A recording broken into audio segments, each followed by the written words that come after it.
Shalom. Shalom. Shalom. Shalom. Puji nama Tuhan, kasih Tuhan begitu nyata dan besar atas kehidupan kita. Khususnya sidang jemaat Ebenezer sudah dipelihara dengan kasih-Nya Tuhan. Selayaknya kita mengucap syukur lewat pujian, lewat penyembahan kita, bahkan lewat ibadah dan pelayanan kita. Biar sore hari ini kita merasakan bahwa pertolongan Tuhan begitu besar atas kehidupan kita.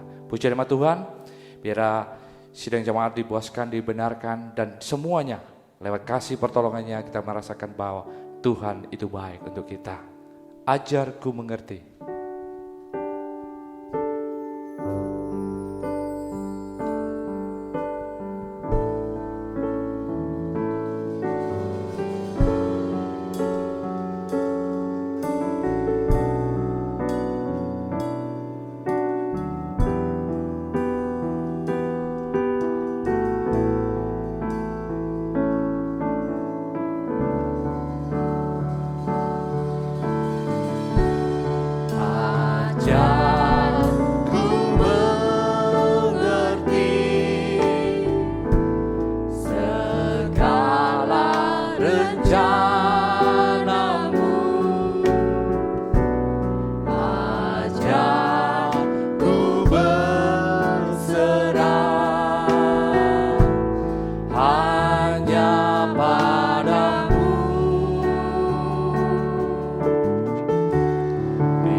Bapakku, ajaib segala rancangan. Bapakku, ajaib segala rancanganmu. Tuhanku, heran perbuatanmu. Engkau sanggup, Engkau sanggup mengadakan segala yang ku perlukan, menurut kehendak-Mu terjadilah. Ajarku mengerti, ajarku mengerti segala rencana-Mu. Ajarku berserah hanya padamu. Amin. Jalanku, pimpinlah jalanku dalam terang firman-Mu, dalam terang firman-Mu. Ajarku berharap hanya padamu. Bapakku, Bapakku, amin. Ajaib segala rancangan-Mu. Haleluya. Tuhanku, heran perbuatan. Tuhanku, Heran perbuatanmu. Engkau sanggup, menurut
Sekali lagi kita pujikan Bapakku dengan kesenang hati kita.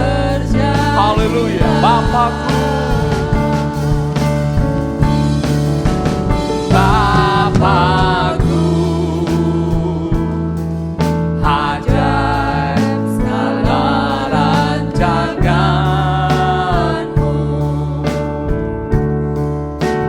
Tuhanku, heran perbuatan-Mu. Haleluya, Engkau sanggup Yesus. Engkau sanggup mengadakan segala yang ku perlukan, menurut kehendak-Mu. Terjadilah, Engkau sanggup. Haleluya. Engkau sanggup mengadakan segala yang ku perlukan, menurut kehendak-Mu. Terjadilah, menurut kehendak-Mu. Terjadilah.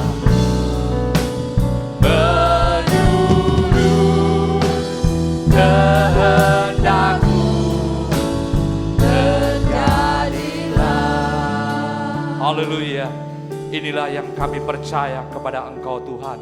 Maka segala sesuatu jika seizin daripada Engkau, maka segala sesuatu akan terjadi Tuhan. Berikan hati kami percaya kepadamu, karena kuasa-Mu dulu, sekarang, bahkan selamanya tetap sama Tuhan. Dan kami percaya segala yang ada dalam kehidupan kami, sidang jemaat-Mu, semua karena rencana-Mu, semua karena kehendak-Mu. Dan kami percaya Yesus, Engkau memberikan yang terbaik bagi sidang jemaat-Mu Tuhan. Oleh sebab itu layakkan kami untuk pada sore hari ini kami mengucap syukur lewat ibadah dan pelayanan kami. Karena kami percaya Allah kami Allah pemenang, Allah kami Allah yang dahsyat, Allah yang kami sanjung dan kami tinggikan adalah Engkau Yesus untuk selama-lamanya. Terima kasih Bapa, sertai dalam ibadah dan pelayanan kami. Semua kami merasakan sukacita surgawi karena Engkau sebagai kepala dalam kehidupan kami. Dalam nama Yesus kami mengucap syukur atas semua itu. Haleluya, amin. Puji nama Tuhan.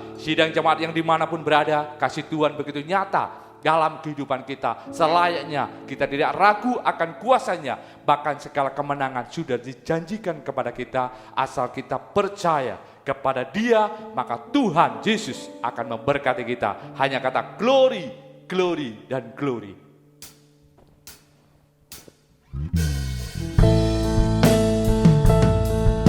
Haleluya. Saya mengundang sidang jemaat yang di rumah. Mari kita bangkit berdiri, kita pujikan dengan kesungguhan hati, dengan iman dan percaya.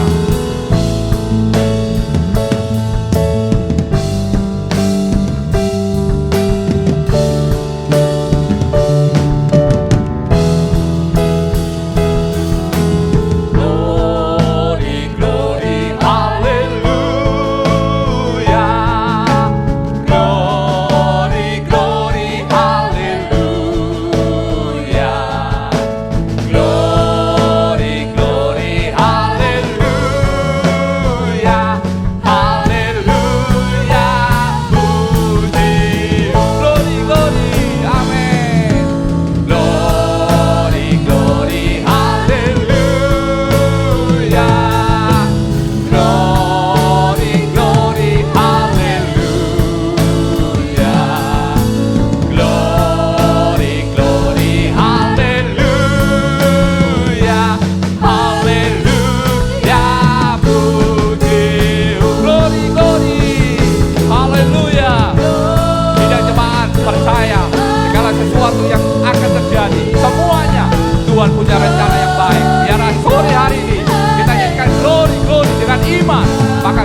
percaya. Haleluya, haleluya, haleluya.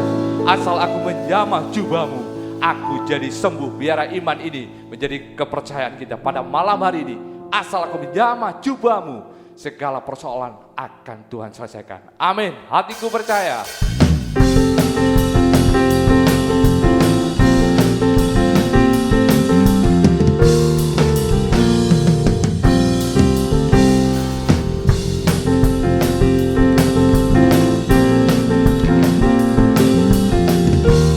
Tuhanlah kekuatanku,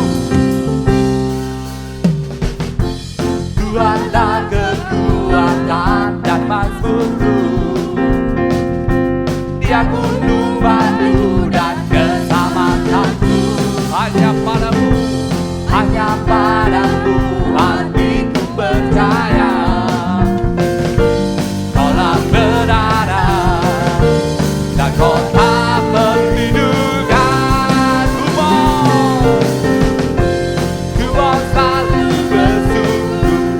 Cintamu padaku takkan pernah berubah. Hatiku percaya, walau bumi bergoncang, gunung-gunung beraja, namun kasih setiamu tak pergi dariku. Haleluya. Sukacita dari Tuhan ada bersama kita. Tuhanlah kekuatanku, Tuhanlah kekuatan dan mazmurku. Dia gunung batu dan keselamatanku. Hanya padamu, hanya padamu hatiku percaya. Kaulah benar dan kau tak berlindung.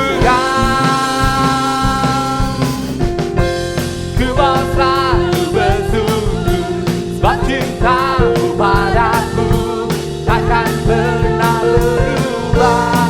Hatiku percaya, walau bumi bergoncang, gunung-gunung beraja, namun kasih setiamu tak pergi dariku. Ku mau selalu bersyukur, sebab cintamu padaku takkan pernah berubah. Hatiku percaya, walau bumi bergoncang, gunung-gunung beraja, namun kasih setiamu tak pergi dariku. Kasih setiamu tak pergi dariku. Kasih setiamu tak pergi dariku. Haleluya, haleluya. Kemuliaan, kebesaran hanya bagi Tuhan Yesus saja. Dan biarlah sebelum kita mendengarkan kebenaran firman Allah, siapkan hati kita, kerendahan hati kita, kelembutan hati kita. Itulah yang terutama dalam kehidupan kita. Hingga firman bisa bertumbuh dan bertumbuh, bahkan buah-buah ada dalam kehidupan kita. Puji nama Tuhan. Tuhan, inilah hidupku. Kita siapkan hati kita.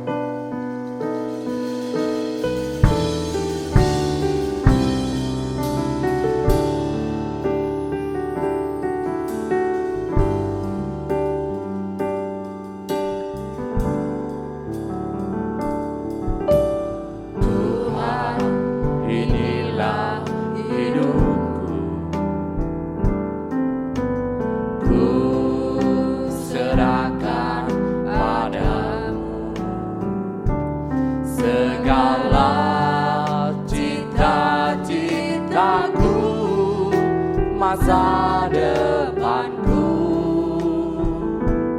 menjadi milikmu. Jadikan kami terang, jadikan kami terang. Amin. Di tengah kegelapan dunia, membawa bangsa-bangsa kepadamu. Tuhan, ini kerinduanku bagimu Tuhan, bagimu Tuhan, seluruh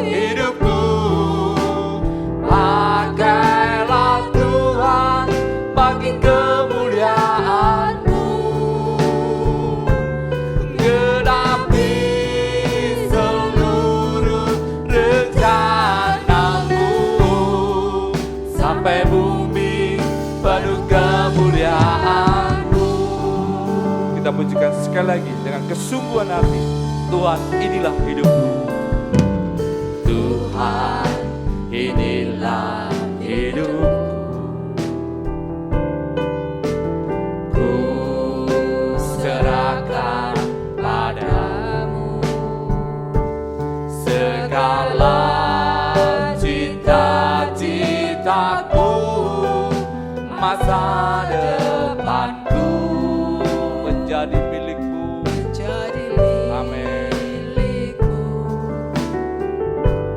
Jadikan kami terang-Mu di tengah kegelapan dunia, membawa bangsa-bangsa kepadamu. Tuhan ini kerinduanku, Bagimu Tuhan, bagimu Tuhan seluruh hidupku. Pakailah Tuhan bagi kemuliaan-Mu,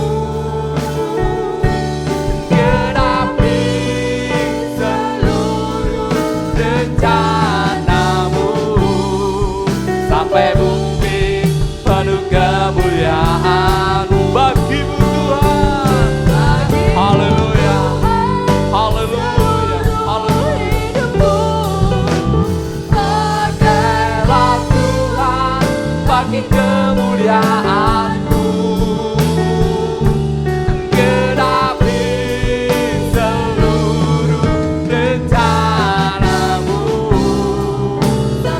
Haleluya. Sekali lagi dengan sidang jemaat kita pujikan lebih sungguh-sungguh lagi bagi Tuhan. Amin. Haleluya. Inilah doa kami Tuhan. Inilah kerinduan kami. Amin. Genapi seluruh rencana-Mu, Sampai bumi penuh kemuliaan. Genapi seluruh rencana-Mu, sampai bumi penuh kemuliaan-Mu. Sampai bumi penuh kemuliaan-Mu. Sampai bumi penuh kemuliaan-Mu.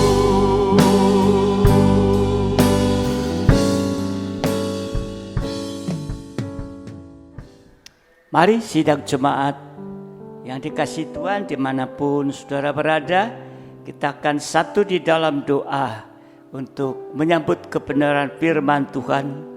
Terima kasih Bapa di dalam surga, kembali kami bersyukur kepadamu karena kemurahan-Mu. Engkau sudah memberi kekuatan, kesehatan bagi kami dan kesempatan untuk terus belajar akan kebenaran firman-Mu yang memberi kekuatan kepada kami dengan kuasa kebangkitannya, sehingga kami boleh menang menghadapi segala gangguan godaan daripada kuasa-kuasa setan Tritunggal Tuhan yang akan menjatuhkan kehidupan kami ini Tuhan. Untuk itu Bapa di dalam surga, biarlah di hari-hari kami juga tidak menolak akan kuasa kebangkitan-Mu Tuhan.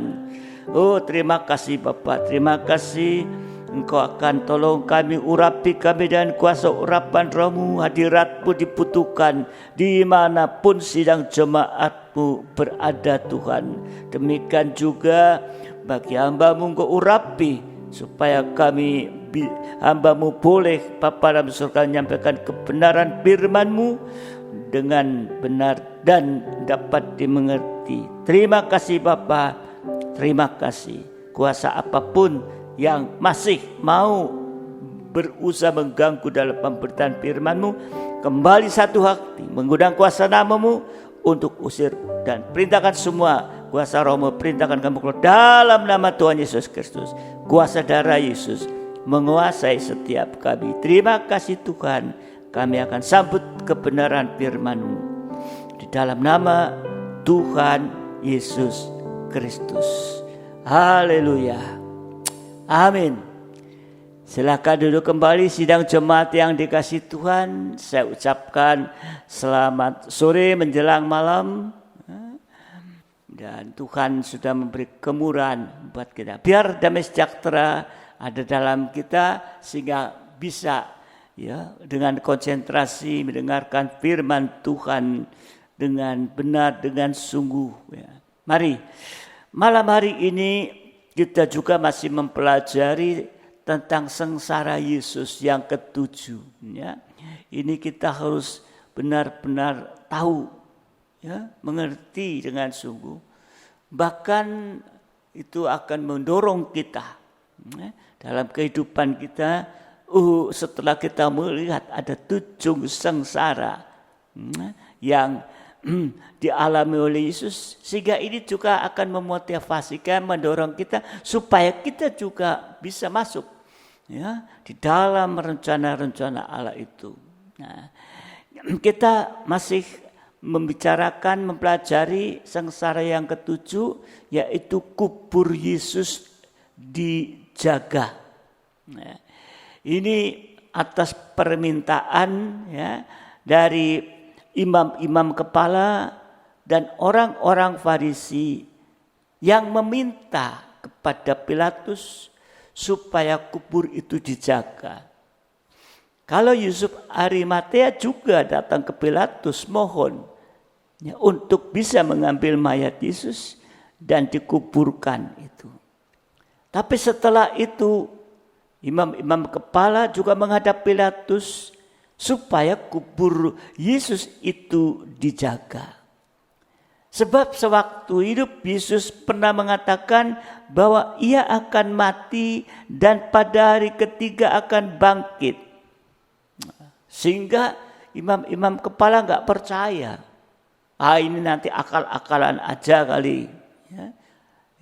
Nanti kalau sudah 3 hari mayat Yesus diambil, ya, kemudian dikatakan dia sudah bangkit.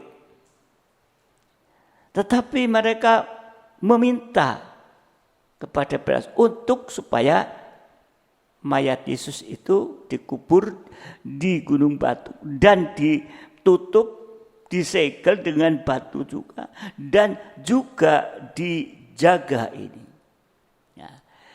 Ini berarti para imam-imam itu ya dan orang itu bukan orang enggak percaya kepada firman Tuhan, percaya. Tapi di saat Yesus mengatakan itu, mereka menolak. Ya, ini sama dengan mereka menolak kuasa kebangkitan Yesus. Yang lalu kita sudah mendengar ada 3 macam kuasa kebangkitan. Ya, ada 3 macam kuasa kebangkitan, ya. Dan itu semua ditolak. Apa saja kuasa kebangkitan? Ya, waktu ibadah raya sudah dijelaskan, ya. Yaitu ada 3 macam tadi kuasa kebangkitan, yaitu kuasa kebangkitan dalam firman pengajaran yang benar yang dikatakan oleh Yesus sendiri. Dan yang kedua yaitu kuasa kebangkitan dalam Roh Kudus. Ya. Ditujukan lewat ya, kalau ibadah dalam tabernakel dalam pelita emas, kalau tadi dalam meja roti sajian ini sudah dijelaskan yang lalu ini. Dan yang ketiga yaitu kuasa kebangkitan di dalam kasih Allah. Ya. Ketiga kuasa kebangkitan ini kita bisa dapat di mana? Yaitu di dalam kita itu tekun dalam 3 macam ibadah pokok.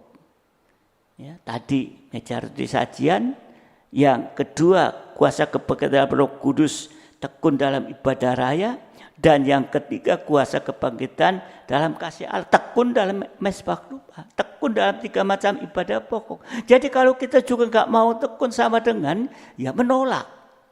Nah, ini saudara yang dikasihi Tuhan, ya. Jadi saudara kalau menolak kuasa kebangkitan Yesus, Jangan sampai ini terjadi dalam kehidupan kita ini. Ya.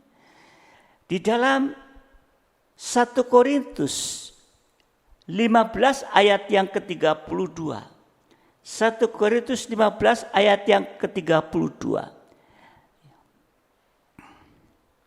Kalau hanya berdasarkan pertimbangan manusia saja, aku telah berjuang melawan binatang buas di Efesus. Apakah gunanya hal itu bagiku jika orang mati tidak dibangkitkan? Maka marilah kita makan dan minum, sebab besok kita mati. Ya, sampai puncaknya dosa akhir zaman, yaitu makan dan minum. Ayo, ngapain besok mati ya udah, enggak ada kebangkitan ini. Ya. Sehingga kalau kehidupan ya itu orang mati tidak dibangkitkan tadi, mari kita mau makan minum ya di akhir zaman saya pada puncaknya itu ya. Akibatnya hidup seperti binatang buas. Yaitu hidup hanya dari naluri daging. Sehingga berbuat dosa sampai puncaknya dosa tadi, makan minum, kawin mengawinkan. Ya, ini saudara dikasihi Tuhan. Kalau di dalam 1 Korintus 15 ayat 35 sampai 39 itu mengatakan, tetapi mungkin ada orang bertanya, bagaimanakah orang mati dibangkitkan? Dengan tubuh apakah mereka akan datang kembali? Hai orang bodoh, apa yang engkau sendiri taburkan tidak akan tumbuh dan hidup kalau ia tidak mati dahulu. Dan yang engkau taburkan bukanlah tubuh tanaman yang akan tumbuh, tetapi biji yang tidak berkulit. Umpamanya biji gandum atau biji lain. Tapi Allah memberikan kepadanya suatu tubuh seperti yang dikehendaki. Ia memberikan kepada tiap-tiap biji tubuhnya sendiri. Ayat 39 perhatikan, bukan semua daging sama. Daging manusia lain daripada daging binatang, lain daripada daging burung, lain daripada daging ikan. Ini saudara dikasihi Tuhan. Kita lihat ada 3 binatang buas yang mau mempengaruhi hamba Tuhan, pelayan Tuhan, anak Tuhan untuk hidup seperti mereka, yaitu binatang buas. Hidup dengan naluri daging semata. Kita lihat yang pertama, burung di udara. Nah, tadi kan disebut lain dengan daging yang lain. Ya. Burung di udara, di dalam kitab Wahyu, burung di udara itu terus berkembang menjadi naga merah di udara. Menjadi penguasa di udara. Wahyu 12 ayat yang ketiga. Wahyu 12 ayat yang ketiga.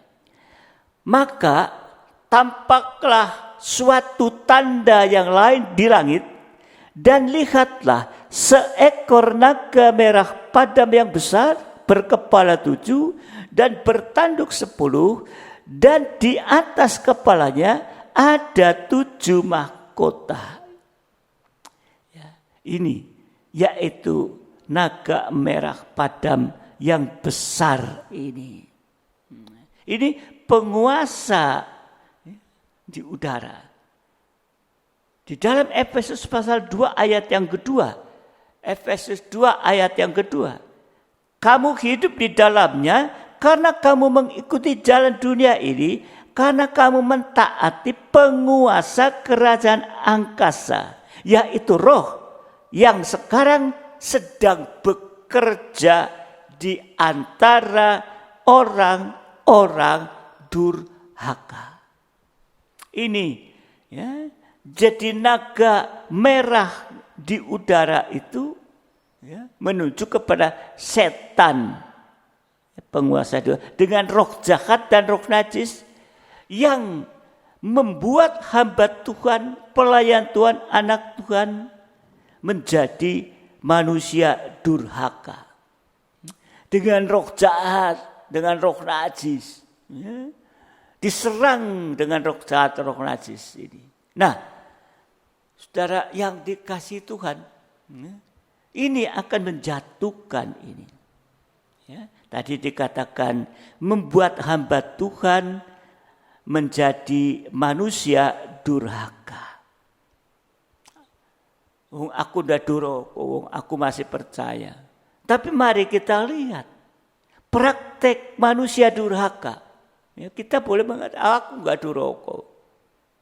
Tapi bagaimana? Di dalam Ibrani pasal 10 ayat 25 sampai 27. Ibrani 10 25 sampai dengan yang ke-27. Janganlah kita menjauhkan diri dari pertemuan-pertemuan ibadah kita seperti yang dibiasakan oleh beberapa orang, tapi marilah kita saling menasihati dan semakin giat melakukan menjelang hari Tuhan yang mendekat.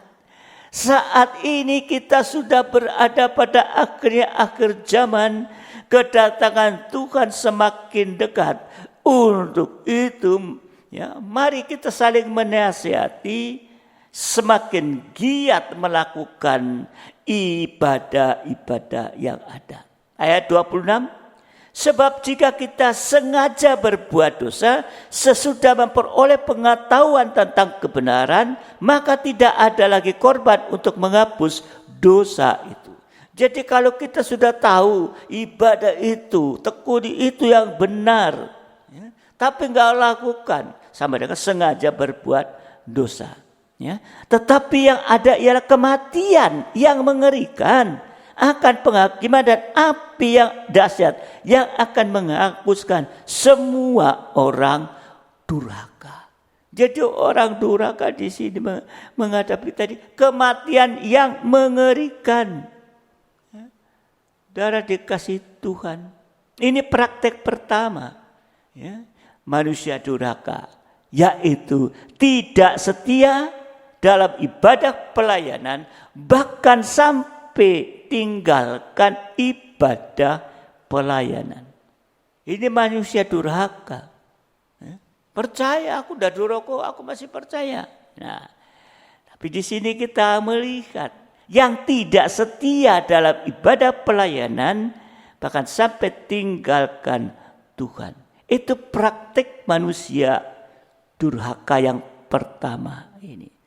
Kalau kita menjauhkan diri dari ibadah pelayanan, berarti kalau ini, ya, kita menjauhkan diri dari ibadah pelayanan, ya, secara rohani, ya, menjauh, berarti kita sedang mendekat diri dengan setan Tritunggal, ya, menjauhkan diri, ya, semakin dekat dengan setan Tritunggal.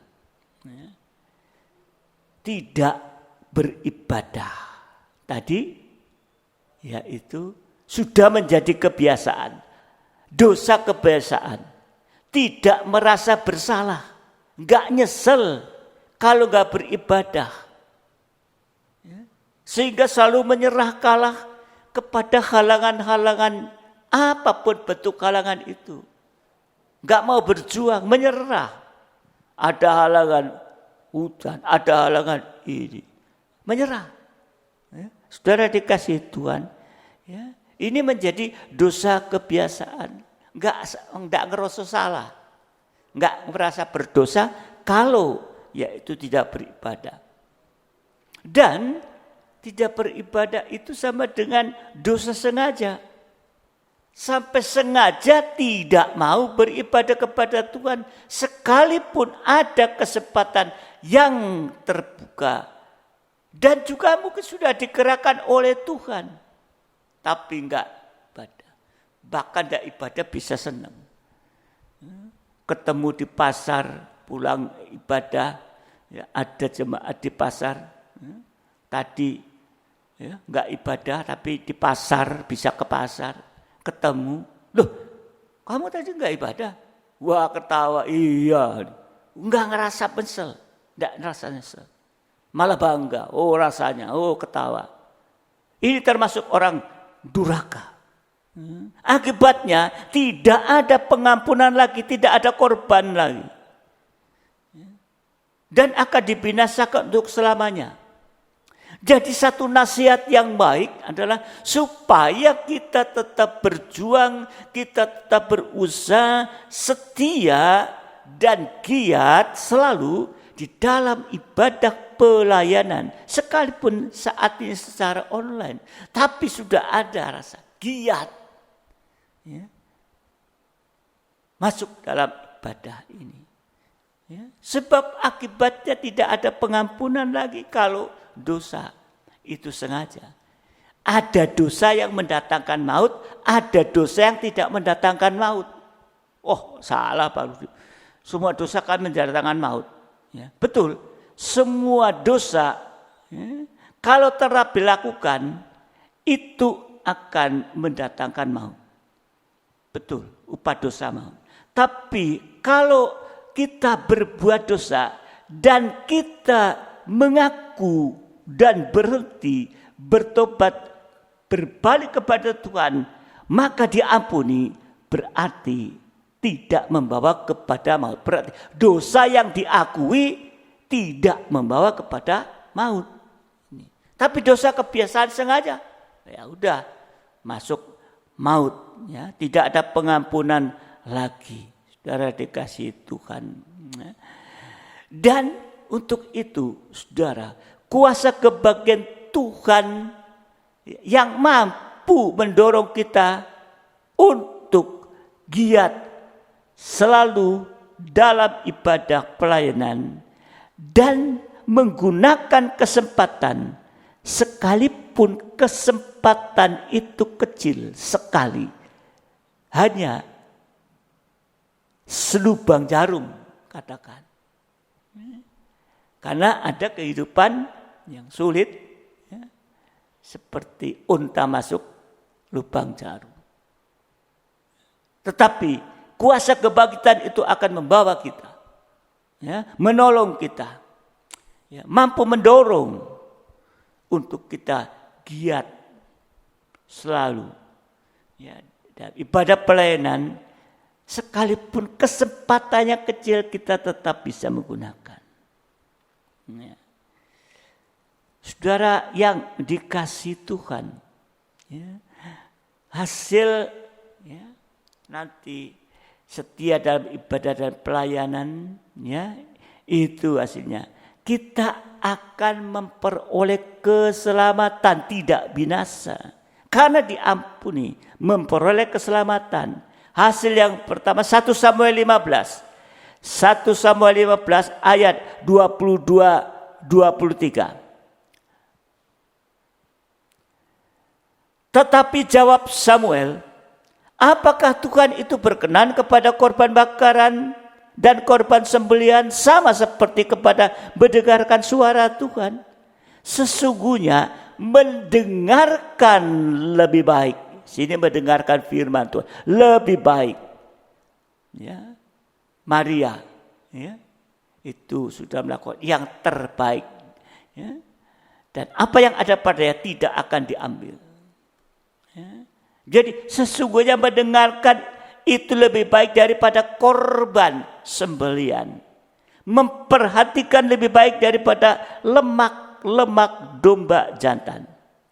Sebab pendurhakaan adalah sama seperti dosa bertenung dan kedegilan adalah sama seperti menyembah berhala dan terafim. Karena engkau telah menolak firman Tuhan, maka ia telah menolak engkau sebagai raja. Ini terhadap Saul dikatakan. Ini praktek kedua, tidak taat dengar pada firman pengajaran yang benar. Seperti Saul. Seringkali pengajaran benar itu bertentangan dengan logika kita. Ya. Enggak logis, masa gitu. Ya. Enggak logis. Ada supaya tekun dalam 3 macam ibadah pokok. Ya. Ada firman, ada kuasa Roh Kudus, ada ya itu penyembahan dan lain sebagainya. Ya. Ngapain ketekun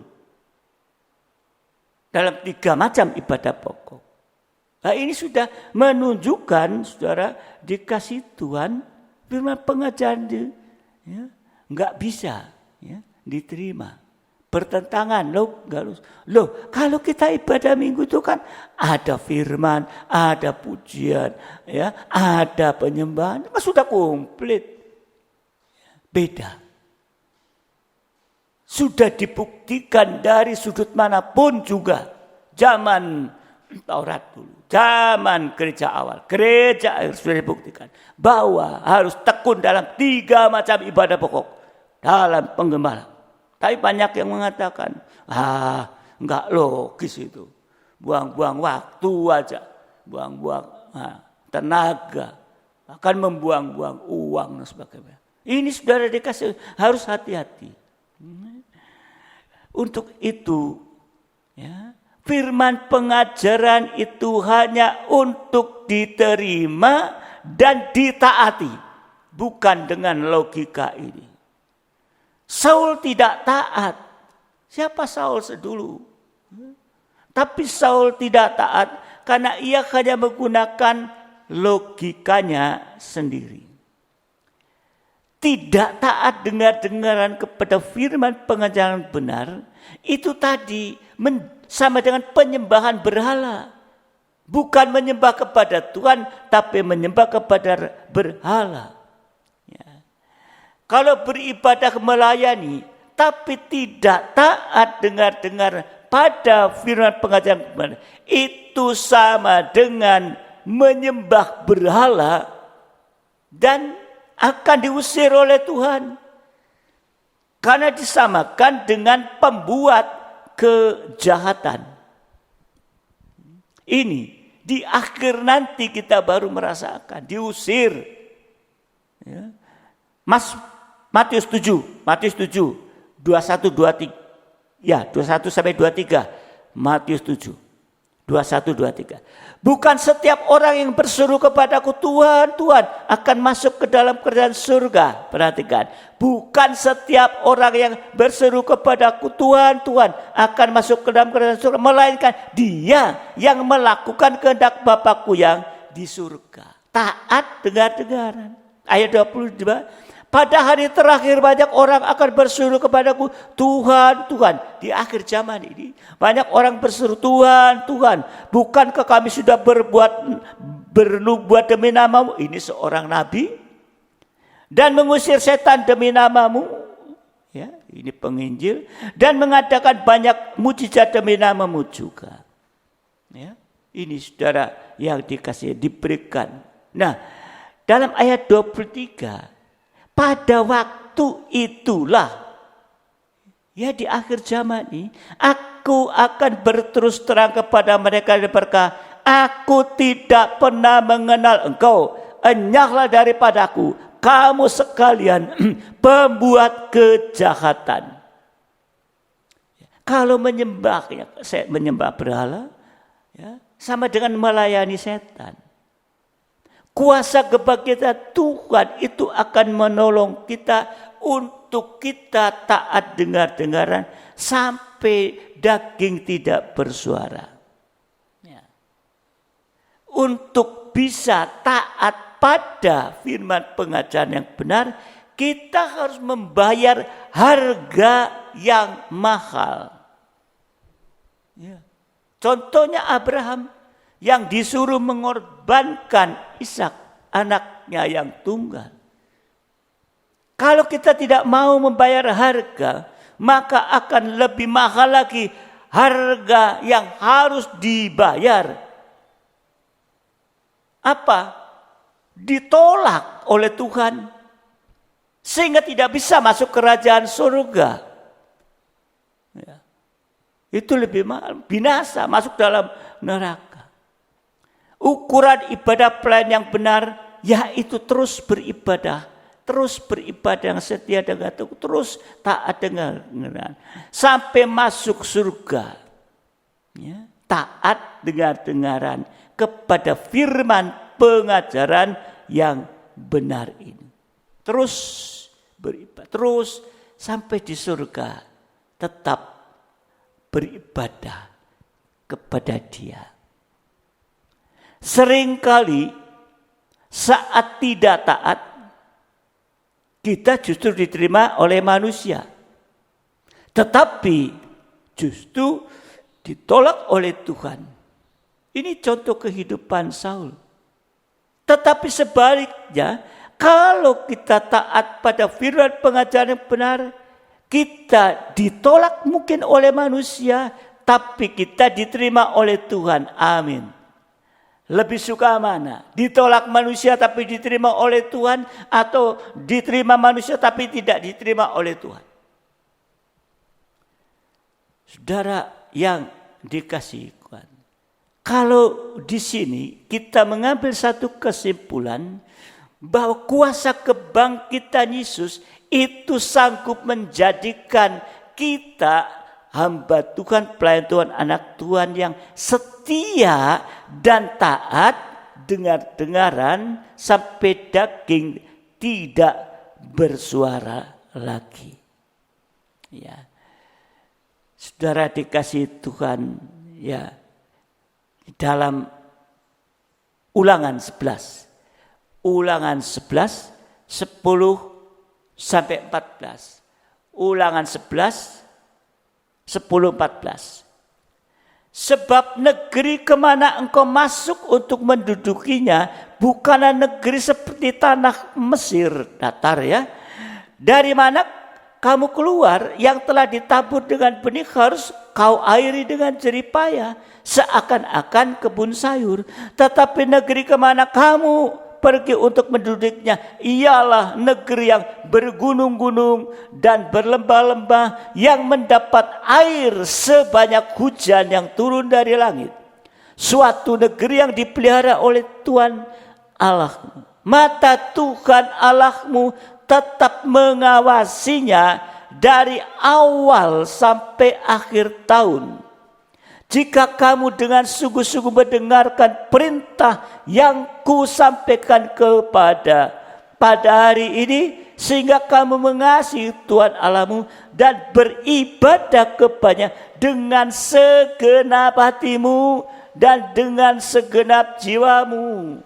Periksa kita masing-masing, gak tunjuk yang sudah kita beribadah dengan segenap hati, dengan segenap jiwa. Apa hanya asal-asal. 14. Maka ia akan memberikan hujan untuk tanahmu pada masanya, hujan awal dan hujan akhir, sehingga engkau dapat mengumpulkan gandummu, anggurmu, dan minyakmu. Gandummu, anggurmu, dan minyak.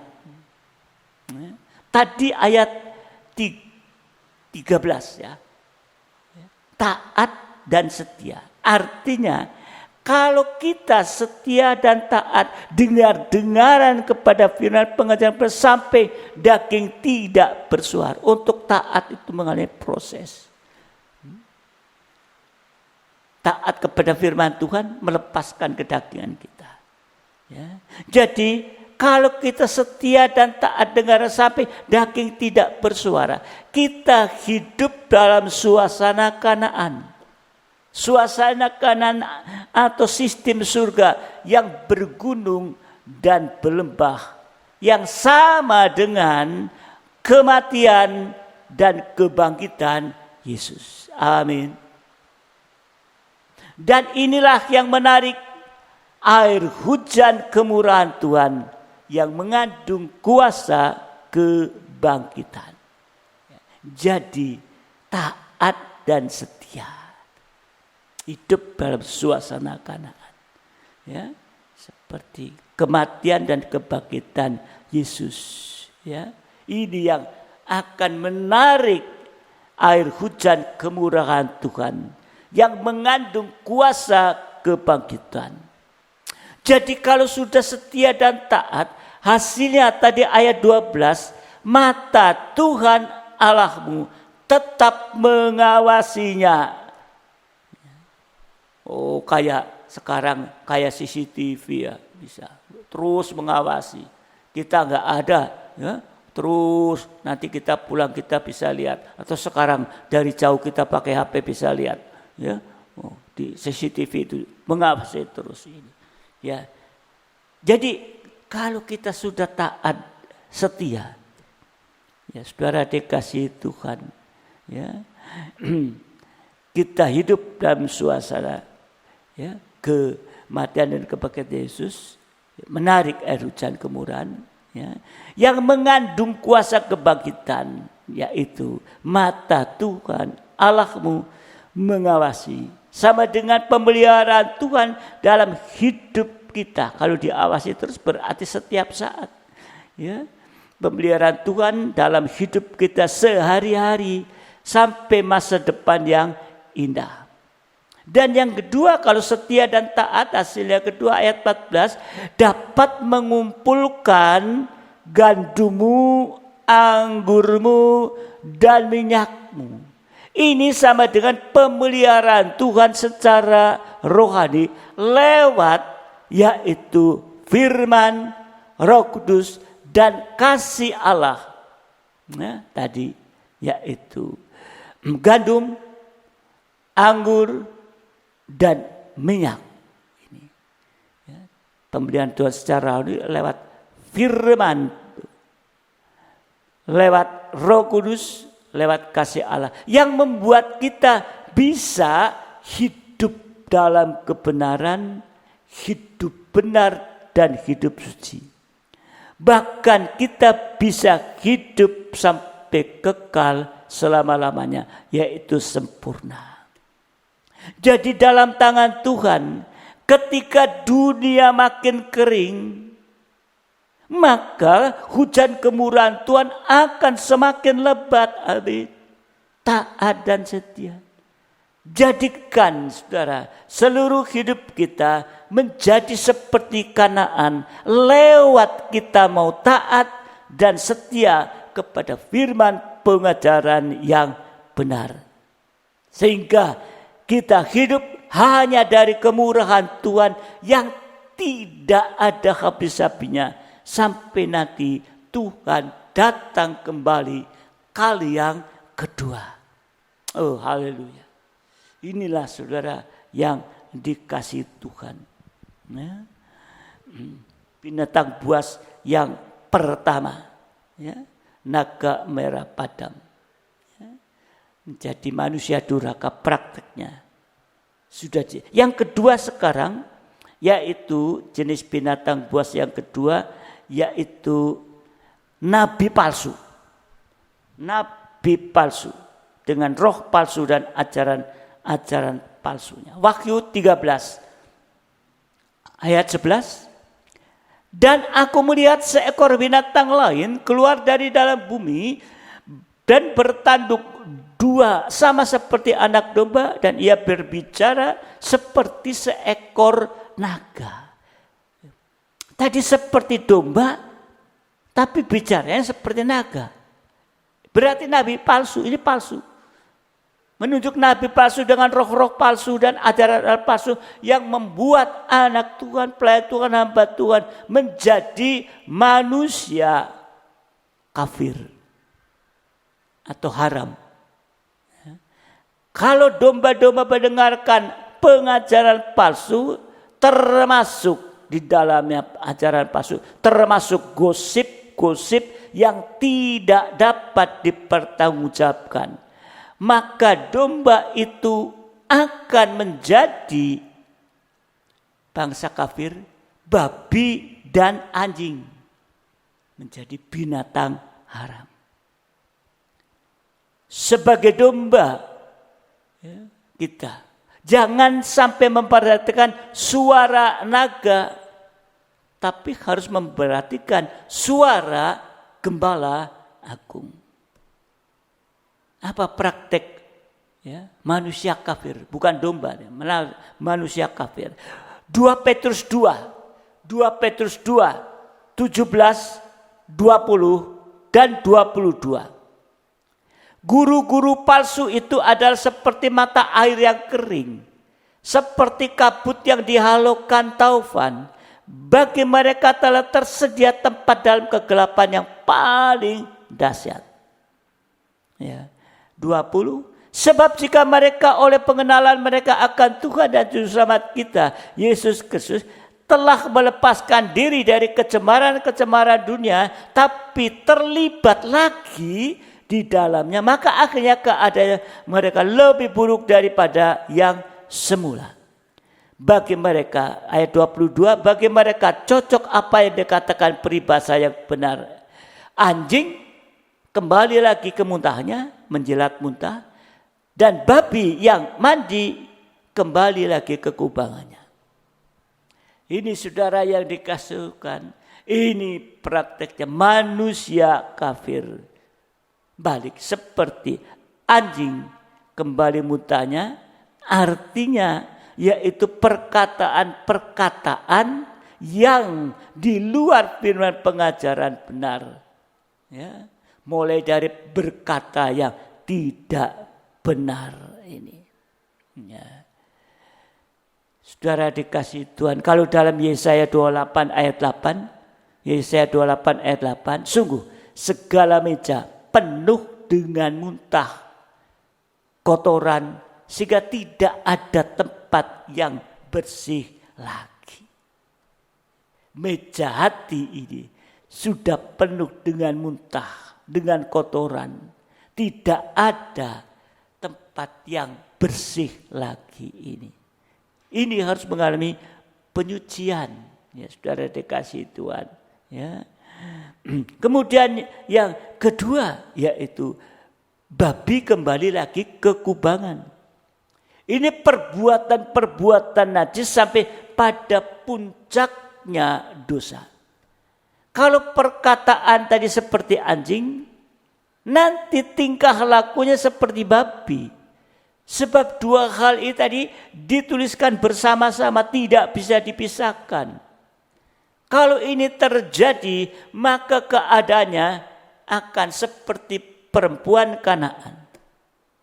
Nikah dan buah nikahnya sudah hancur berantakan. Ini sama dengan hidup dalam penderitaan dan bahkan sangat menderita. Ya. Penderitaan di dalam nikah. Tidak ada penderitaan yang melebihi penderitaan dalam nikah. Markus 7. Ya. Markus 7, 28-29. Markus 7, 28-29. Tetapi perempuan itu menjawab, benar Tuhan. Tetapi anjing yang di bawah meja juga makan remah-remah yang dijatuhkan anak-anak. Maka kata Yesus kepada perempuan itu, karena kata-katamu itu, pergilah sekarang sebab setan itu sudah keluar dari anakmu. Ya. Setan menguasai anaknya, hatinya. Oh, kok dengan kotoran-kotoran. Ya. Kemudian di sini, karena kata-katamu itu, maka setan sudah keluar. Ya. Sudah dibersihkan. Ini nikah dan buah nikah, ya, berhadapan langsung dengan setan, sebab setan tahu bahwa nikah yang benar, nah ini kita harus jaga, nikah yang benar itu akan menuju kerajaan surga, masuk dalam ya pesta nikah anak dua, masuk kerajaan surga. Dan inilah yang akan dihantam, inilah yang akan dihancurkan oleh setan itu. Sebab itu lidah ini menentukan hidup kita. Benar seperti yang dituliskan dalam surat Yakobus. Kemudi kapal yang kecil, kapalnya gede, ya, tapi bisa mengubah arah ini. Saudara yang dikasihi Tuhan, ya, untuk itu hari-hari ini, ya, kita harus semakin ekstra hati-hati. Ya, tadi ya, perempuan itu mengatakan anjing yang di bawah meja juga makan remah-remah yang dijatuhkan anak-anak. Berarti ada satu kerinduan dari tadi anjing yang menunjuk bangsa kafir. Ya, di rumah Jojo punya anjing kecil. Setiap ada di kamar saya buka toples, ya, baru buka toples, dia sudah dekat, langsung seperti minta sesuatu.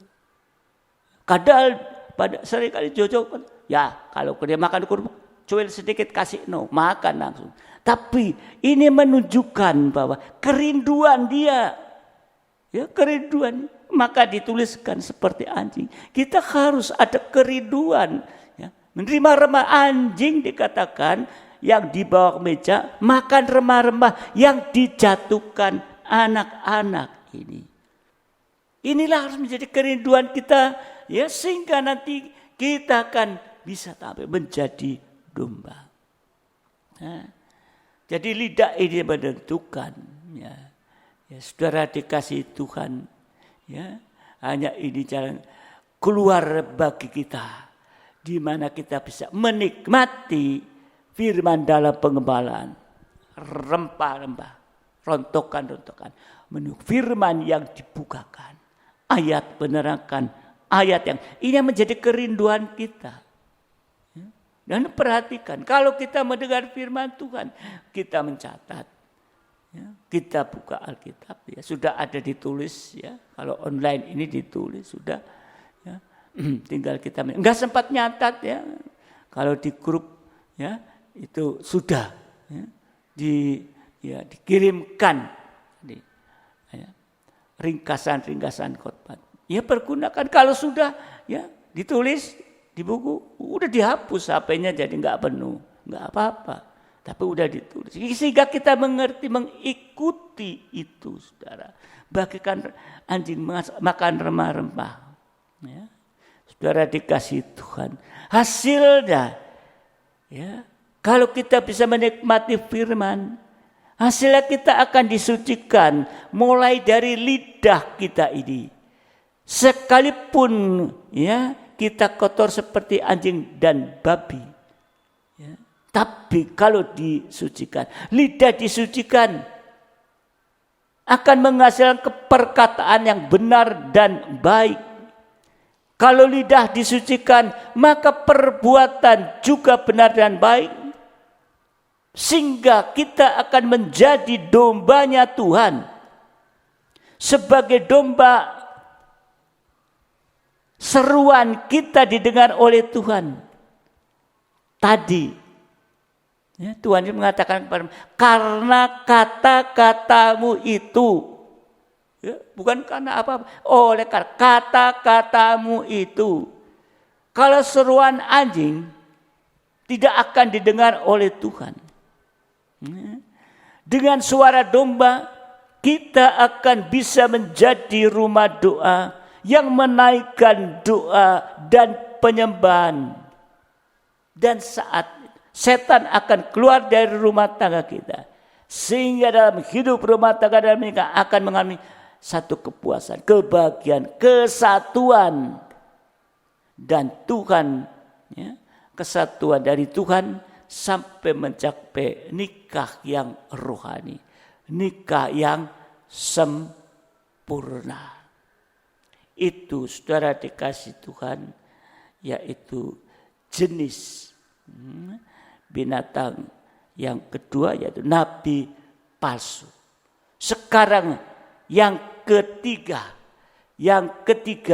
yaitu ikan di laut. Ya, ikan di laut. Jadi ada 3 binatang buas. Burung di udara, setan. Ya. Yang kedua nabi palsu dengan roh palsu. Ya. Sekarang yang ketiga ikan di laut.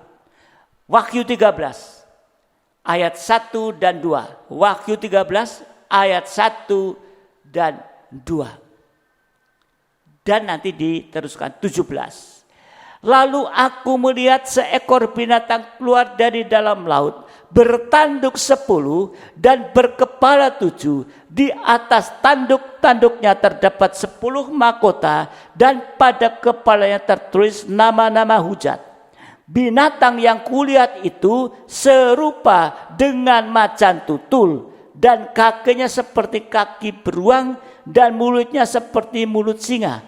Dan naga itu memberikan kepadanya kekuatan dan tahtanya dan kekuasaannya yang besar. Ayat 17, dan tidak seorang pun yang dapat membeli atau menjual selain daripada mereka yang memakai tanda itu, yaitu nama binatang itu atau bilangan namanya, yaitu 666. Ikan di laut ini menunjuk kepada tadi antikris dengan kekuatan roh jual beli yang menjadikan anak Tuhan, hamba Tuhan, pelayan Tuhan menjadi manusia yang egois, yaitu yang terikat pada uang atau cinta uang. Prakteknya manusia egois yang pertama, 1 Timotius 6, 9 dan 10. Ini praktek manusia egois. Tetapi mereka yang ingin kaya terjatuh ke dalam pencobaan, ke dalam jerat, dan ke dalam berbagai-bagai nafsu yang hampa. Dan yang mencelakakan, yang menenggelamkan manusia ke dalam keruntuhan dan kebinasaan. Karena akar segala kejahatan ialah cinta uang. Sebab oleh memburu uanglah beberapa orang telah menyimpang dari iman dan menyiksa dirinya dengan berbagai-bagai duka. Ini praktek manusia egois. Yang pertama, berburu uang. Ya, artinya berburu, mendapat uang dengan cara tidak halal atau menghalalkan segala cara. Akibatnya tersiksa, berduka. Itu manusia egois yang pertama. Praktek manusia egois yang kedua, Kisah Rasul 8. Kisah Rasul 8, 17 sampai 20. Kemudian keduanya menumpangkan tangan di atas mereka, lalu mereka menerima Roh Kudus. Ketika Simon melihat bahwa pemberian Roh Kudus terjadi oleh karena rasul-rasul ini menumpangkan tangannya, ia menawarkan uang kepada mereka, ya, kepada rasul-rasul tadi, serta berkata, berikanlah juga kepadaku kuasa itu, supaya jika aku menumpangkan tanganku di atas seseorang, ia boleh menerima Roh Kudus. Tetapi Petrus berkata kepada, binasalah kiranya uangmu itu bersama dengan engkau, karena engkau menyangka bahwa engkau dapat membeli karunia Allah dengan uang. Ini praktek kedua, berjual beli jabatan pelayanan dan karunia Roh Kudus. Oh, ada rasul-rasul tumpang tangan banyak yang kepenuhan Roh Kudus. Maka di sini Simon melihat, ini aku punya uang, ya, tak bayar ini, asal kamu kasih karunia untuk aku tumpang tangan, orang bisa kepenuhan Roh Kudus ini. Ini saudara dikasih Tuhan, ya, berjual beli sampai jabatan pelayanan dan karunia Roh Kudus. Nah, artinya beribadah melayani Tuhan hanya untuk mendapatkan uang, atau melayani tapi tidak sesuai dengan jabatan pelayan karena hanya ingin mendapatkan uang. Ini yang akan merusak tubuh Kristus. 1 Korintus 9 sampai 10. Ya. Sebab dalam hukum Musa ada tertulis, janganlah engkau memberangus mulut lembu yang sedang mengirik. Lembukah yang Allah perhatikan? Atau kitakah yang ia maksudkan? Ya, untuk kita lah ini ditulis, yaitu pembajak harus membajak dalam pengharapan dan pengirik harus mengirik dalam pengharapan untuk memperoleh bagiannya. 13, lanjut ayat 13 dan 14. Tidak tahukah kamu bahwa mereka yang melayani dalam tempat kudus mendapat penghidupannya dari tempat kudus itu, dan bahwa mereka yang melayani mesbah mendapat bagian dari mesbah itu. Ayat 14. Demikian pula Tuhan telah menetapkan bahwa mereka yang memberitakan Injil harus hidup dari pemberitaan Injil. Jadi kalau kita berada dalam ruangan suci, tabernakel, kandang penggembalaan, maka kita hidup dari Sang Gembala Agung sesuai dengan jabatan karunia yang kita terima dari Tuhan.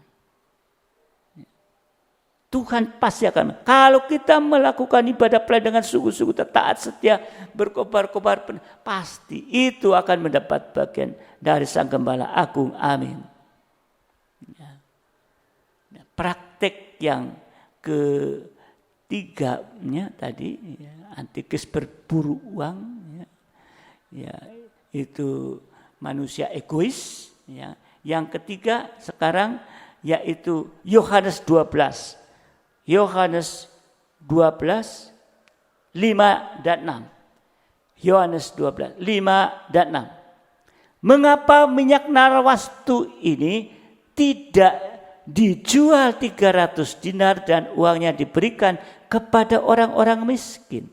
Hal itu dikatakannya bukan karena ia memperhatikan nasib orang-orang miskin, melainkan melainkan karena ia adalah seorang pencuri. Ia sering mengambil uang yang disimpan dalam kas dipegangnya.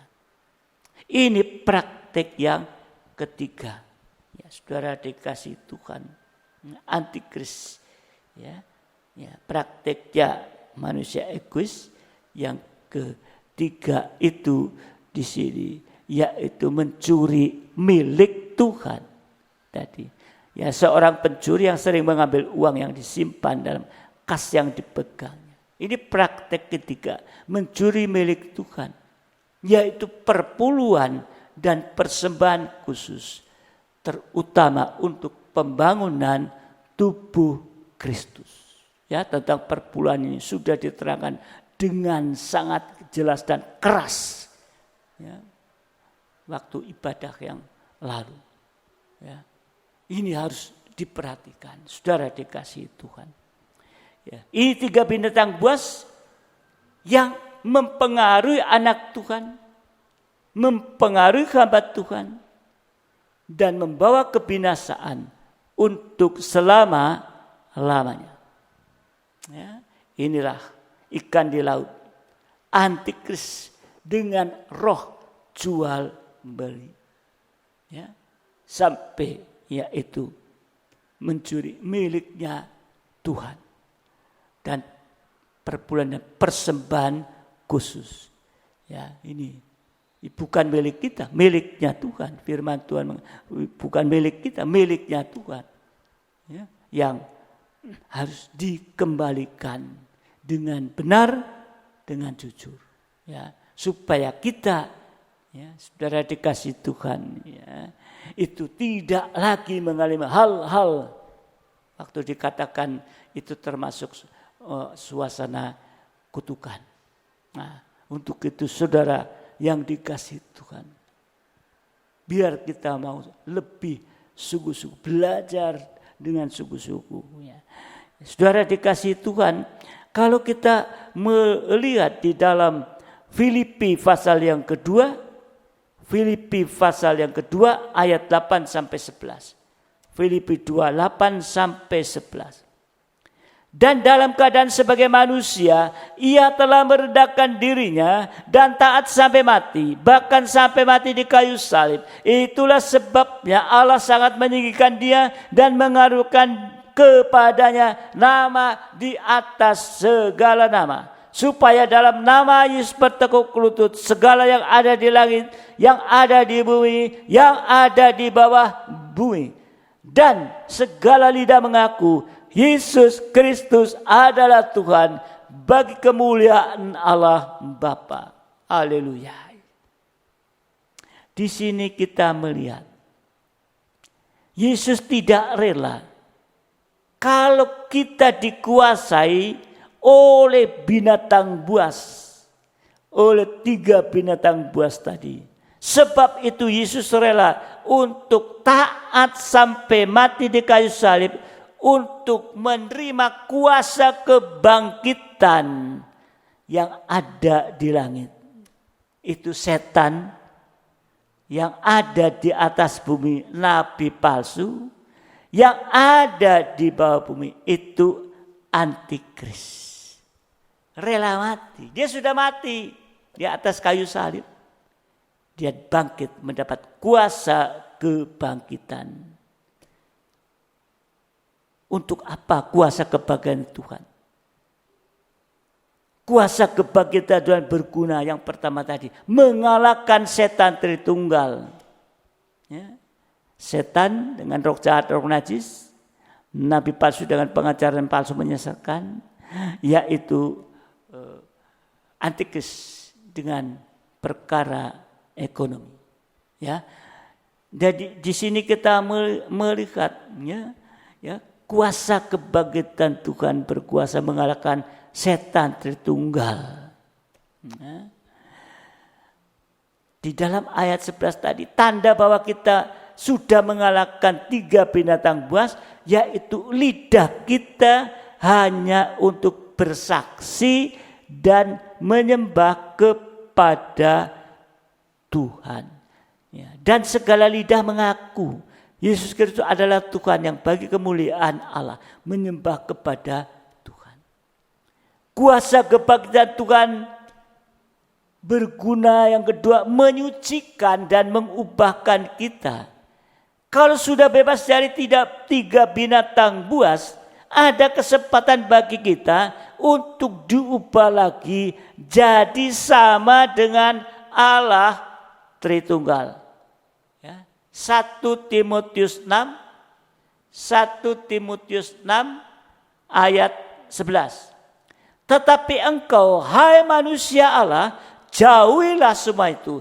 Kejarlah keadilan, ibadah, kesetiaan, kasih, kesabaran, dan lemah lembut. Ini tanda manusia baru, yaitu mengejar ibadah. Artinya mengutamakan ibadah pelayanan lebih dari apapun juga. Mengejar keadilan, mengejar kesetiaan, mengejar kasih, kesabaran, dan kelembutan. Ya. Ini, kalau kita bisa mengutamakan ibadah pelayanan, itu sudah merupakan mujizat. Ya. Sekali lagi. Kalau kita bisa mengutamakan ibadah pelayanan lebih dari segala sesuatu, itu sudah mujizat rohani. Tetapi kuasa kebangkitan juga bisa melakukan mujizat jasmani. Amin. Orang lumpuh dibangkitkan, itu secara jasmani. Ya. Dan yang ketiga, kuasa kebangkitan Tuhan berguna untuk Kisah Rasul 9, Kisah Rasul 9 ayat 32 sampai 34. Pada waktu itu Petrus berjalan keliling mengadakan kunjungan kemana-mana. Dalam perjalanan itu ia singgah juga kepada orang-orang kudus yang di Lida. Di situ didapatnya seorang bernama Eneas yang telah 8 tahun terbaring di tempat tidur karena lumpuh. Kata Petrus kepadanya, Eneas, Yesus Kristus menyembuhkan engkau. Bangunlah, bereskanlah tempat tidurmu, sekarang itu juga bangunlah. Seketika itu juga bangunlah orang itu.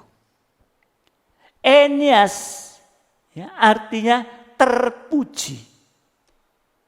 Tapi dia lumpuh. Kalau orang lumpuh berarti ada sesuatu yang tidak beres. Ya.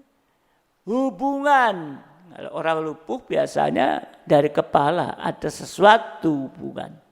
Otak kanan nanti otak kiri yang lumpuh. Otak kiri otak kanan yang lumpuh. Ada hubungan kepala dengan tubuh.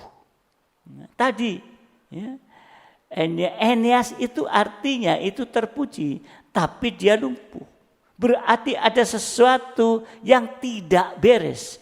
Ya jelas hubungan antara kepala dan tubuh. Hubungannya tidak beres. Apa yang tidak beres dalam hidup kita? Biarlah malam ini kuasa kebangkitan Tuhan membereskan segala sesuatu. Amin. Ya. Ini saudara, ya, untuk itu kita mau lebih sungguh-sungguh, ya, supaya kita bisa sungguh-sungguh menggunakan kuasa kebangkitan Tuhan. Ya. Kemudian yang keempat, ya,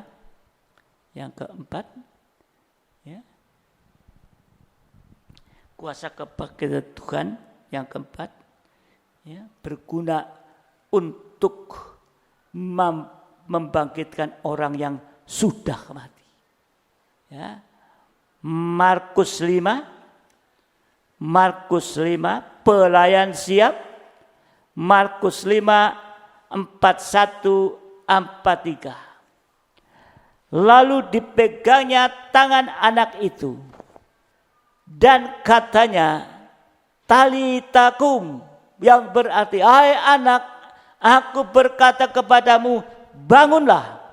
Seketika itu juga anak itu bangkit berdiri dan berjalan, sebab umurnya sudah 12 tahun. Semua orang yang hadir sangat takjub. Dengan sangat ia berpesan kepada mereka supaya jangan seorang pun mengetahui akan hal itu. Lalu ia menyuruh mereka memberi anak itu makan. Ini menuju kepada kuasa kebangkitan yang juga mampu membangkitkan yang sudah mati. Apa yang sudah mati, apa yang sudah gagal, Tuhan sanggup menjadikan berhasil. Amin. Dengan kuasa kebangkitannya. Dan kita terus mengalami mujizat. Demi mujizat. Sampai nanti saat dia datang kembali, kita sudah diubahkan menjadi sama mulia dengan dia. Kita menjadi mempelai wanita yang siap menyambut kedatangannya di awan-awan yang permai.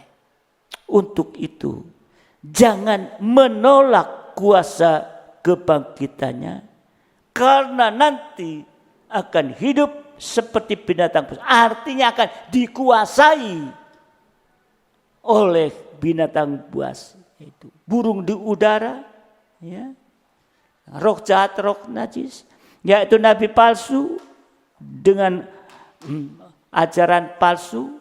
Nah, itu nanti kita dikuasai dengan ikan di laut antikris, ya, nanti akan dikuasai oleh tiga ini.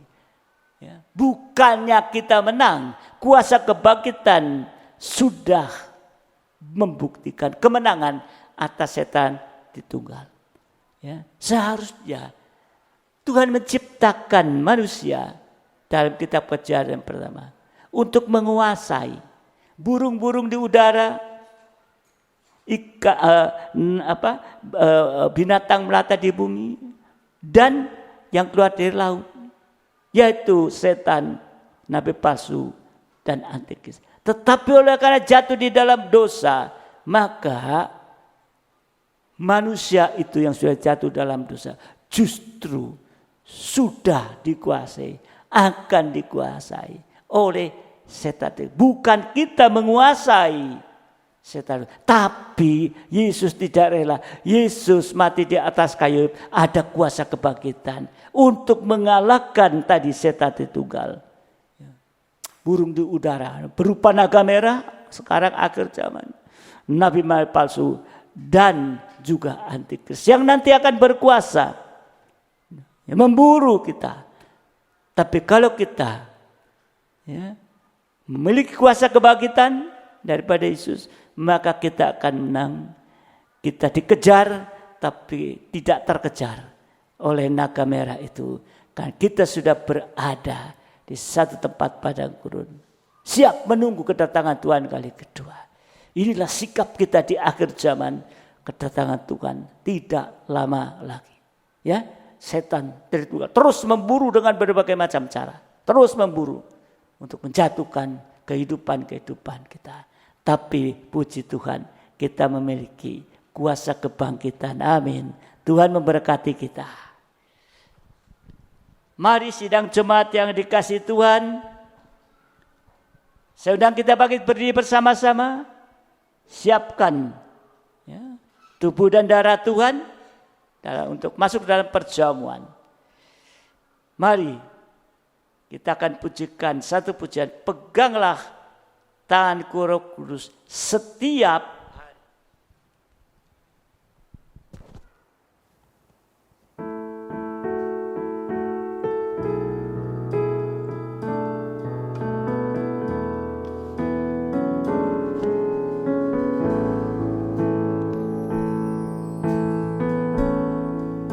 Peganglah tanganku Roh Kudus setiap hari.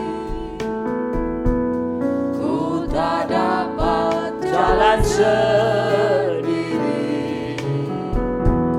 tanpa Roh-Mu. Bawalah diriku kepada jalan kebenaran, agar ku tidak tersesat, mengikuti jalan. Dari atas kembali, peganglah tanganku Roh. Peganglah tanganku Roh Kudus setiap hari. Ku tak dapat jalan sendiri tanpa Roh-Mu. Bawalah diriku kepada jalan kebenaran, agar ku tidak tersesat, mengikuti jalan. Kudus, kudus Tuhan. Kudus, kudus Tuhan, kudus nama-Mu. Ku beri syukur dalam simfoni indah. Ajaib Tuhan, ajaib nama-Mu. Nama yang beri berat, Yesus namanya. Sekali lagi dari atas, katakan, peganglah tanganku Roh Kudus. Biar menjadi satu permohonan kita. Setiap saat kita membutuhkan uluran tangan Roh Kudus.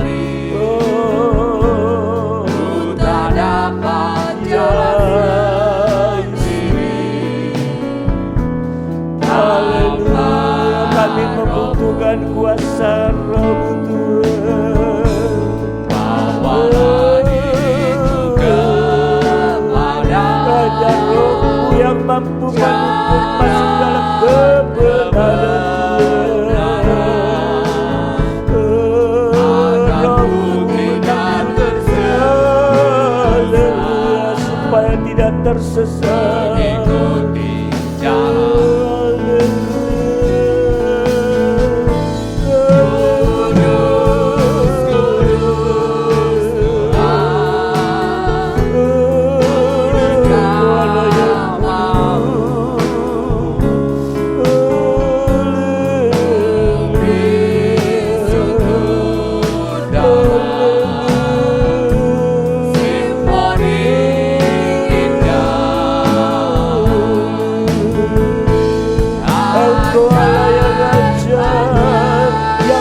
mengubahkan kami.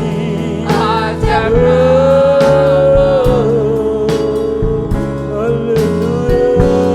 menjadi domba-domba yang taat.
Mari sidang jemaat yang dikasihi Tuhan,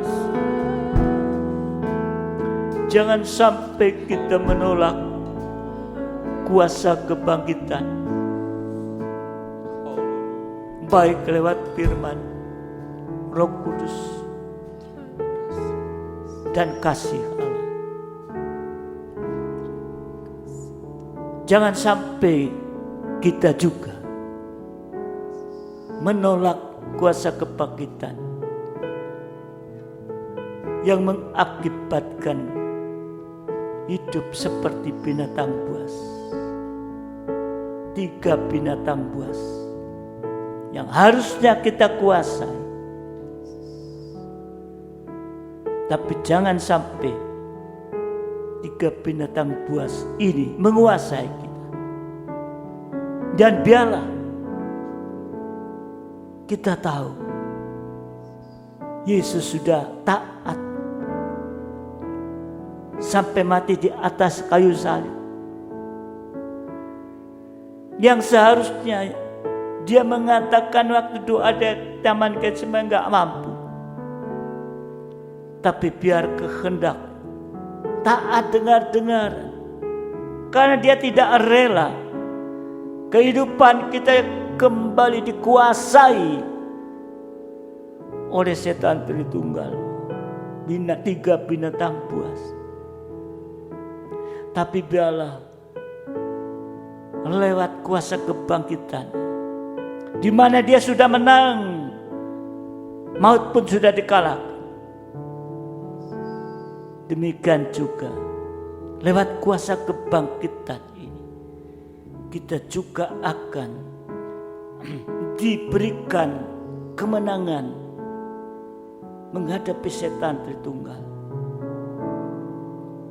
Lewat kuasa kebangkitan kita akan terus diubahkan, disucikan, diubahkan. Lewat kuasa kebangkitan, masalah-masalah yang sulit yang sedang kita hadapi, yang tidak mungkin Tetapi Tuhan lewat kuasa kebangkitan mampu membereskan segala sesuatu yang gagal dijadikan berhasil.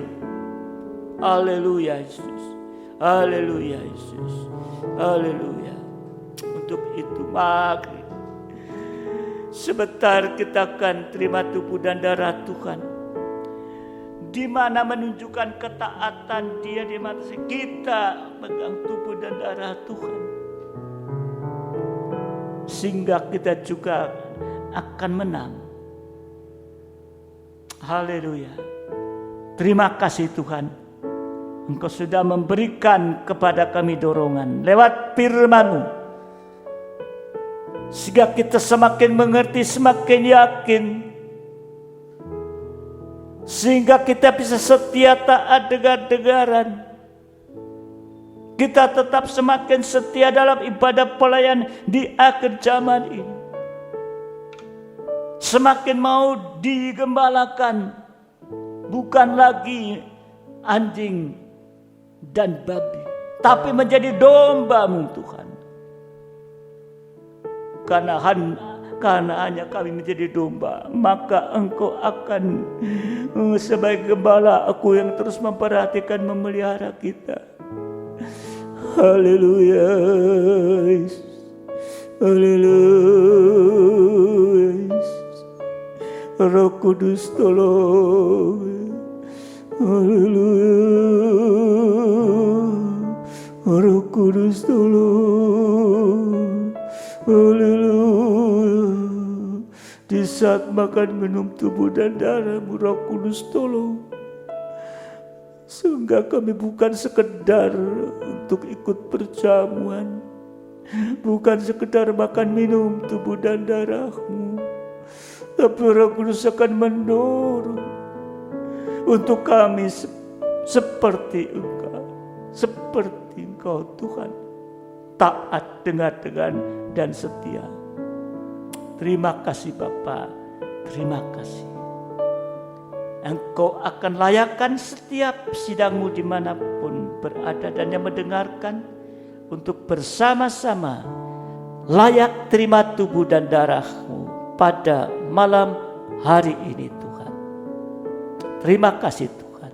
Ampuni segala kekurangan kelemahan yang ada pada kami Tuhan. Terima kasih, terima kasih. Sekarang Tuhan, bubuhkan berkat di atas roti dan anggur yang adalah tubuh dan darah-Mu dan kuasa kebangkitan-Mu Tuhan. Terima kasih Bapa, terima kasih. Kami akan terima tubuh dan darah-Mu dalam perjamuan di dalam nama Tuhan Yesus Kristus. Haleluya Yesus. Amin. Mari sidang jemaat yang dikasihi Tuhan, persiapkan kita perjamuan.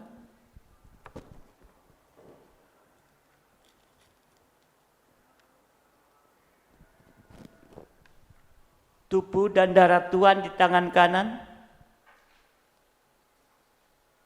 tinggal di atas kepala kita. Sudah siap semua? Mari dengarkan firman Tuhan. Sebab apa yang telah kuteruskan kepadamu telah aku terima dari Tuhan, yaitu bahwa Tuhan Yesus pada malam waktu Ia diserahkan mengambil roti, dan sesudah itu mengucap syukur atasnya, Ia memecahnya dan berkata, inilah tubuhku yang diserahkan bagi kamu. Perbuatan ini menjadi peringatan akan aku. Bukankah roti yang kita pecah-pecahkan adalah persekutuan dengan tubuh Kristus? Haleluya, kita makan dengan ini dalam nama Tuhan Yesus Kristus.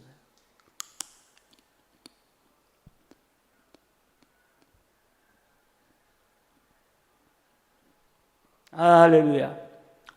Haleluya. Haleluya. Kita pegang darah Yesus. Angkat cawan di atas kepala. di tangan kanan kita. Darah yang sama dulu, sekarang dan selamanya. Di dalam darah ada kuasa untuk menolong kita, menyucikan kita. Bahkan di dalamnya ada kuasa untuk menyembuhkan sakit, penyakit yang ada dalam tubuh jasmani. Saudara, jamaah dan imani apapun bentuk sakit penyakit, kuasa darah Yesus kalau diterima dengan iman, kuasanya menyembuhkan. Haleluya. Haleluya. Demikian juga yang mengambil cawan samakan berkata, cawan ini adalah perjanjian baru yang dimeteraikan oleh darahku. Perbuatan ini setiap kali kamu meminumnya menjadi peringatan akan aku. Bukankah cawan pengucapan syukur yang atasnya kita ucapkan syukur adalah persekutuan dengan darah Kristus? Kita minum dengan dalam nama Tuhan Yesus Kristus. Haleluya. Haleluya. Mari kita bersyukur kepada Tuhan pada kesempatan malam hari. Begitu Tuhan memperhatikan kehidupan ini. Dalam keadaan situasi apapun dia tetap memperhatikan. Dia tetap bersuara lewat firman-Nya untuk menolong menuntun kita. Haleluya Yesus. Haleluya Yesus. Haleluya. Mari Roh Kudus. Kami perlu pegang tangan kami setiap saat. Haleluya. Haleluya. Roh Kudus akan menuntun kami. Mari Roh Kudus. Haleluya. Haleluya. Haleluya. Haleluya. Haleluya. Roh Kudus kami membutuhkan Tuhan. Roh Kudus ada dalam kami. Haleluya. Roh Kudus yang mendorong, memberi kekuatan. Haleluya. Haleluya. Haleluya.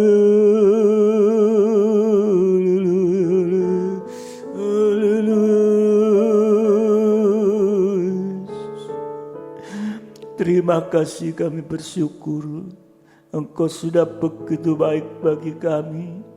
Engkau sebagai gembala aku yang bertanggung jawab atas domba-domba ini Tuhan. Tetapi seringkali domba-domba ini, domba-domba yang tidak taat dengar-dengaran.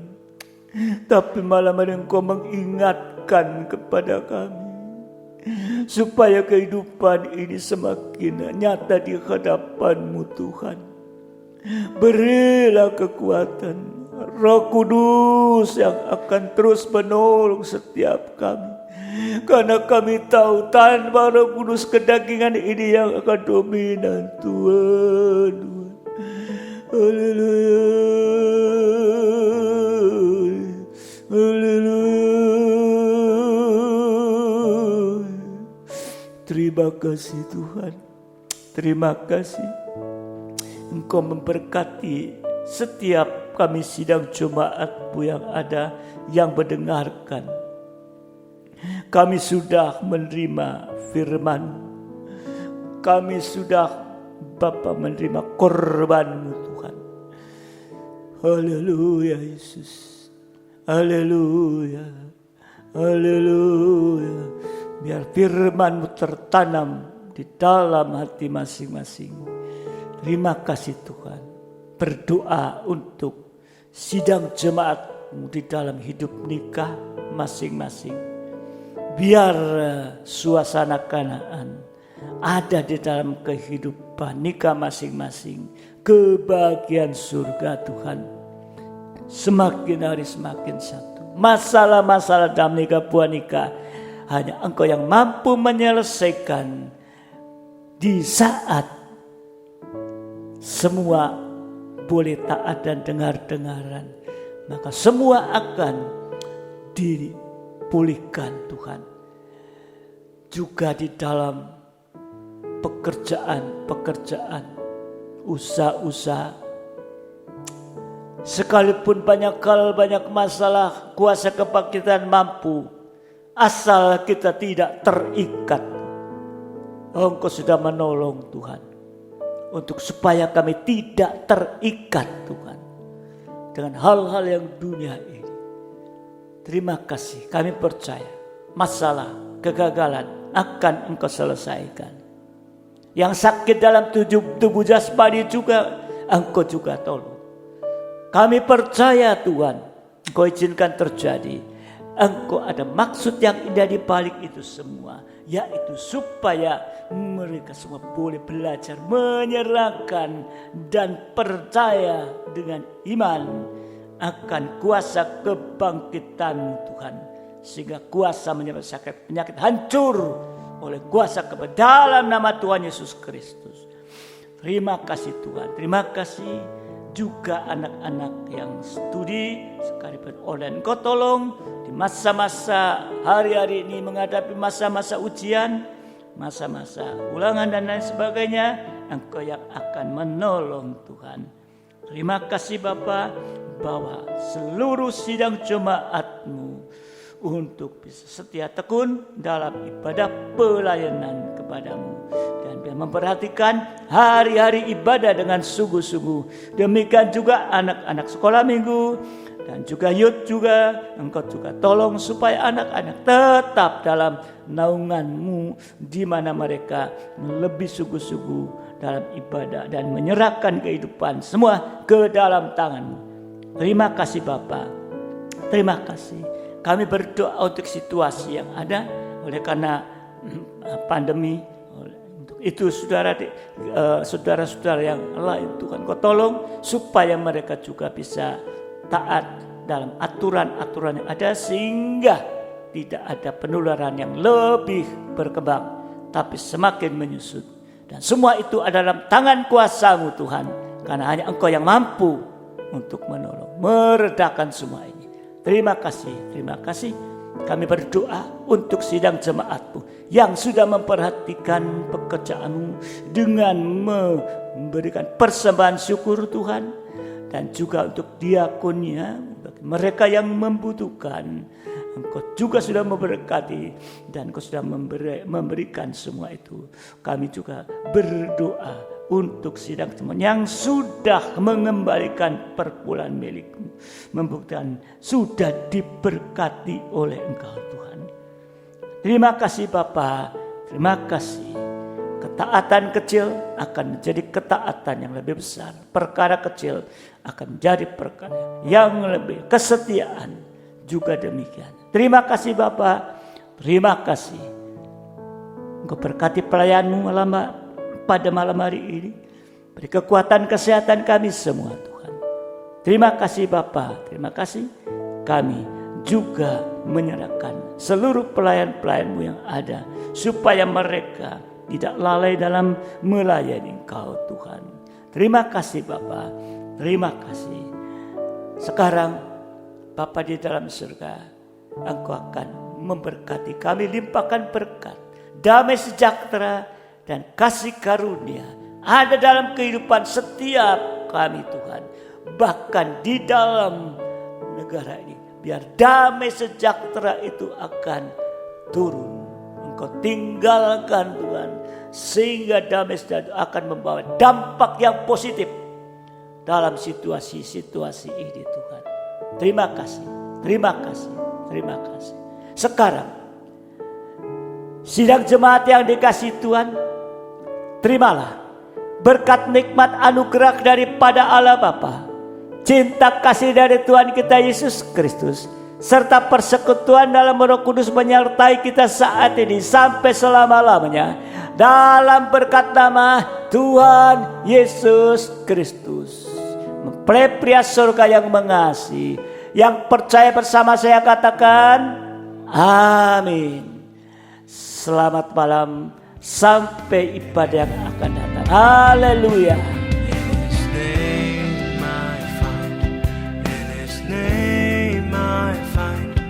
In His name.